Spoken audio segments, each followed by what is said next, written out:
لتصلك الأخبار المهمة أولا بأول، اشترك بالقناة وفعل الجرس واضغط إعجاب للفيديو. المندلاوي يطالب وزارة النفط بتثبيت الحراس الأمنيين. طالب النائب الأول لرئيس مجلس النواب محسن المندلاوي اليوم الأربعاء وزارة النفط بتثبيت الحراس الأمنيين على الملاك الوزارة.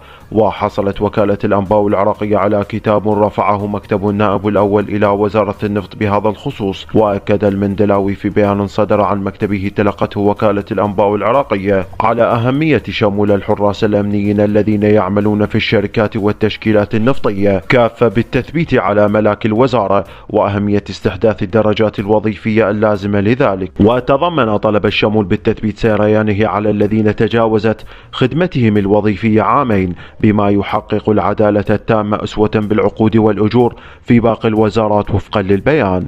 إلى هنا ينتهي هذا الخبر، في أمان الله.